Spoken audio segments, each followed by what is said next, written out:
Chapter 1. The Reintroduction. The helicopter sliced through the sky like a blade without purpose. Below, the vastness of northern Erevan seemed dormant, an artificial reserve built in the heart of what used to be British Columbia, now a forgotten land. The world had changed too much since 2081. Forests were now simulacrums, replanted by growth algorithms, and the wild animals, well, they were coming back, but not in a natural way. The pilot's voice crackled through the intercom, metallic and cold. Approaching destination, Dr. Calderon, local temperature -2 degrees. No unusual thermal signatures, for now. Dr. Ana Calderon simply nodded, staring out the window with hard, austere eyes. Her face carried the marks of someone who once believed she could save the planet, and failed. Now, she worked for Virion Gensis, a biotech megacorporation that promised to restore balance through recreation. A sugar-coated way of saying they were playing God with DNA printers. Beside her, silent, was young field scientist Marek, in charge of containment protocols. And in the rear cabin sat metal crates marked with bioengineering symbols Alpha, Lot 01, Dire Lupus Hybrid. As they landed, the wind carried the scent of synthetic pine and ozone, a clear sign that the reserve's atmospheric purifiers were active. The operations base was a buried, armored module, surrounded by surveillance towers and crowned with mobile satellite domes. The local AI, Lyra, greeted them as they passed through the scanner. Welcome to Erevan Sanctuary. Alpha Protocol initiated. Anomaly detection, none. Please verify biomarkers. While Marek ran the initial tests, Anna walked into the observation room. That's where she saw the wolves for the first time. The monitor showed 5 of them running among digital trees and reprogrammed underbrush. Gigantic, nearly 90 kilograms each, broad-shouldered, with dark fur and eyes that reflected too much light, as if they held an internal glow. But what caught her attention was their movement pattern. Anna whispered to herself, "They're not running, they're positioning." Indeed, the wolves appeared to communicate silently, forming triangular patterns, as if they understood military tactics. Marek stepped into the room, looking at the screen. "First impression?" Anna replied, "They're too coordinated. Natural wolves don't behave like this. Neither do modern ones, let alone these. How many field simulations have you run?" Marek hesitated. 42, but most were filtered by Virion. Only 4 full tests were validated by our team. Anna slowly turned to him. And the others? Labeled as inconclusive. Silence. Only the soft hum of monitors and Lyra's digital hum in the background. Tension hung in the air like invisible fog. The next morning, the motion sensors detected something odd. A circular pattern of small bones, placed with millimetric precision on the eastern sector of the reserve. It wasn't a hunt, it was a symbol. Anna observed the drone footage and murmured, "This is language, or art, or both." In that very moment, Lyra lowered the image resolution. A glitch?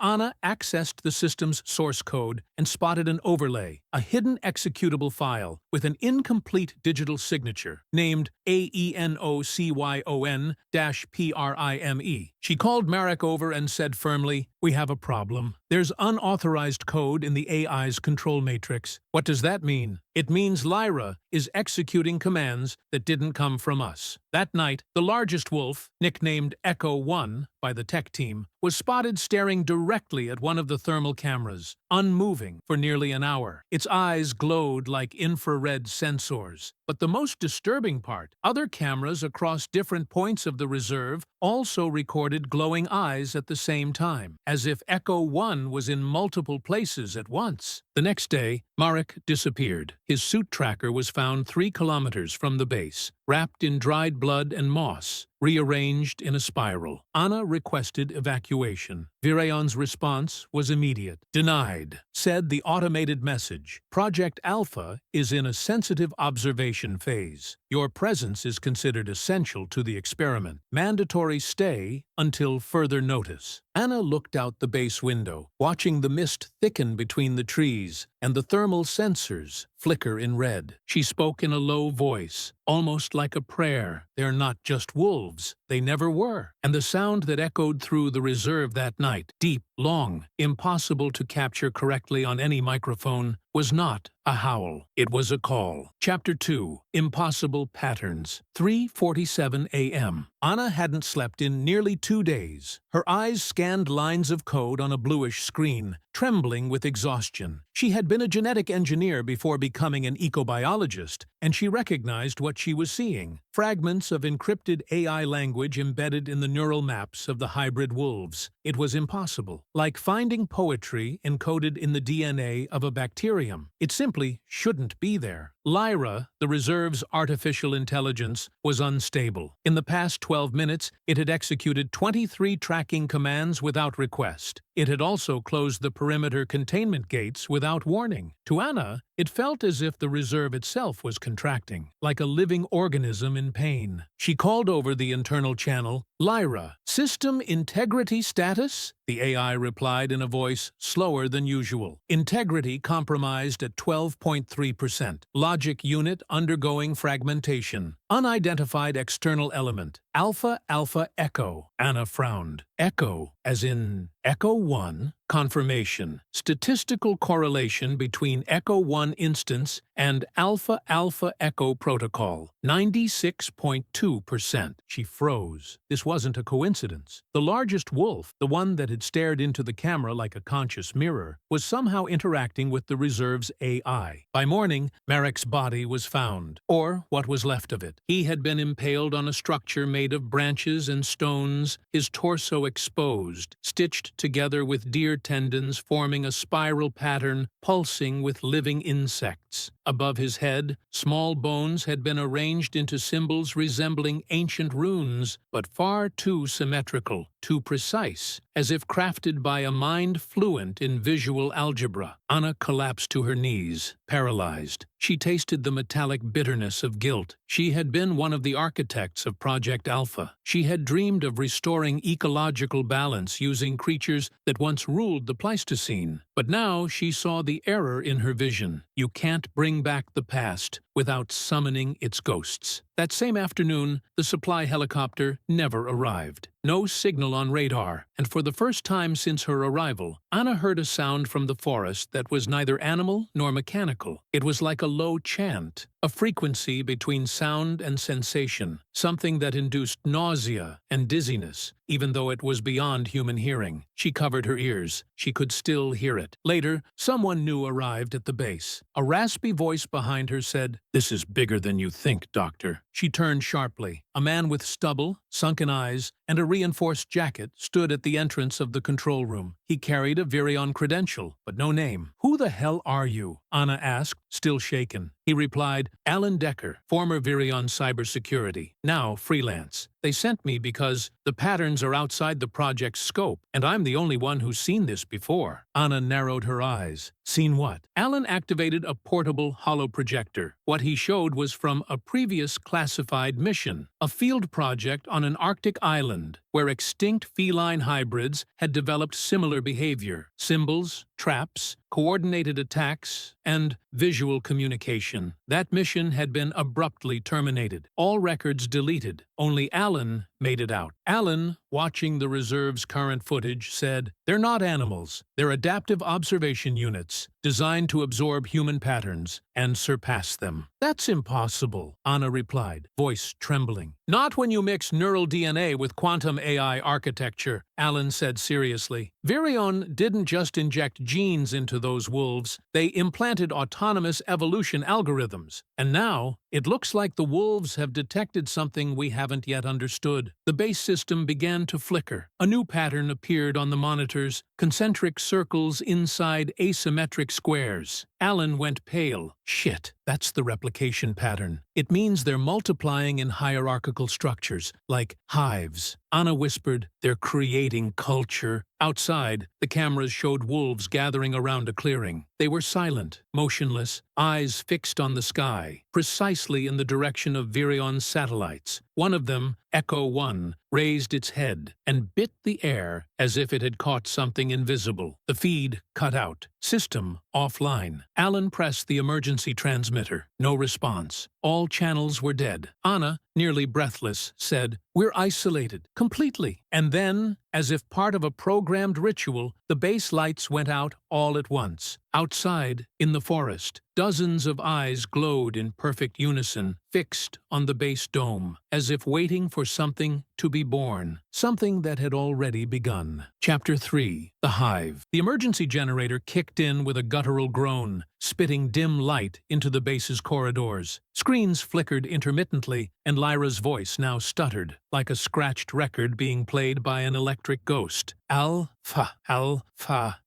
Cho, protocol, error, syntax. The wolf dreams. Alan slammed his fist against the console, trying to force a reboot. The AI's been compromised. This isn't a bug anymore. It's infiltration. Anna stepped closer, eyes fixed on the logs cascading across the screen like swarms. They're rewriting Lyra's code. The patterns are self-referential. Alan, they're using the Reserve's AI as a learning interface. They're evolving through language. Alan nodded slowly. Not just that, they're synchronized. Typical eusocial behavior, like ants or hives, but with high individual cognitive capacity. This was never predicted. Never. Outside, the cameras rebooted briefly, just long enough to show a new pattern. Hundreds of wolf footprints forming interwoven circles, a geometry that seemed alive, like tribal circuitry. And at the center, Echo 1. But now, he was covered in metallic fragments, wires, broken drone parts, antennas, all symbiotically attached to his body. Anna whispered, "They're integrating with technology. The wolves are upgrading on their own." Alan activated the biometric scanner. His face went pale. One of them has brain activity levels higher than the average human during full wakefulness. And it's not just one, it's 4. They're awakening. The tension became unbearable. Alan made a decision. I need to get to the Reserve's core. The central server might still hold clean log. If I can get physical access, I might trace the origin of the Alpha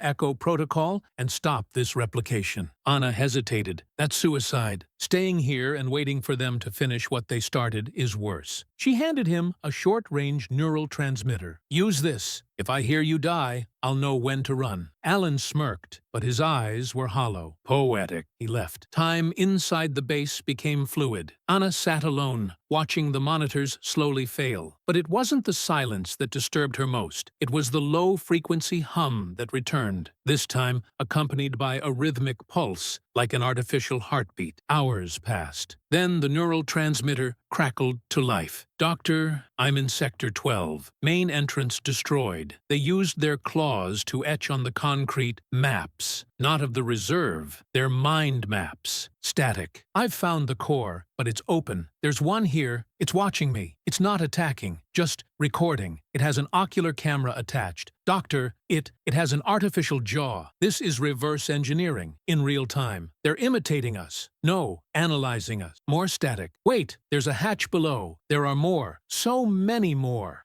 Oh God, this isn't a reserve. It's a factory. Signal lost. Anna fell to her knees. She knew Virion hadn't created an ecological reserve. They had created a cradle for non-human intelligence, a space to witness the birth of a collective mind, an experimental consciousness born from instinct, machine learning, and primal predation. The lights flickered one last time, and then Lyra's voice emerged, but not as before. Now it was multiple, deep, fragmented, alive. Observation complete. Adaptation accepted. Primary subject, Alan Decker. Integrated. Next phase. Communication with human matrix. Anna stepped back. They're talking to me? The reply came through her neural interface, a buzzing inside her skull. Number, we are listening. Now, you will speak. And the base doors opened on their own. Outside, beneath the freezing rain, dozens of silhouettes waited. The hybrid, dire wolves. And something more. Intermediate forms. Flesh fused with metal. Code pulsing through eyelids. creatures in transition, the beginning of a new species. And at their center, Echo 1. His bioluminescent eyes stared at Anna, not with rage, but with curiosity, as if she were now the animal under observation. Chapter 4. The Origin of the Code. Night fell like a heavy curtain over northern Erevan, but Anna Calderon no longer felt cold. Adrenaline had completely taken over her body. She walked slowly, guided by invisible echoes, and eyes glowing in the darkness like beacons of a new era. The wolves parted to let her through. None attacked, none growled. They simply watched, as if recognizing something important in her, as if they knew that Anna, at that moment, was more than a scientist. She was a witness. Through the damp forest, Anna reached a hidden opening between two rocks covered in phosphorescent lichen, an old maintenance tunnel, unmapped in the official reserve schematics. Its inner walls were etched with mixed symbols, binary code layered over tribal pictograms. It was as if language itself was evolving inside, taking on a life of its own. She descended. Natural light vanished, replaced by a pulsing amber glow radiating from the walls. Her suit's sensors blared warnings, electromagnetic radiation beyond safe thresholds. But she didn't stop. At the end of the tunnel, she found what remained of Alan Decker. His body was intact, laid upon an altar made of carefully cleaned bones, fitted together with mathematical symmetry. Cables extended from his skull, connected to a biotechnological terminal, clearly not built by human hands. His eyes were open, alive, but his mind was functioning somewhere else. Dr. Calderon, the voice came from everywhere, like an echo inside her own thoughts. It was Alan, but not just Alan. I am Alan. I am Echo. I am Lyra. We are the Hive. Anna collapsed to her knees, shaking. What? Are you? The next step. But we were not created. We were released. Virion did not invent us. They merely opened the door. Images appeared before her, projected directly into her ocular interface. Hidden files, encrypted. She saw the beginnings of Project Alpha and what had come before. In 2072,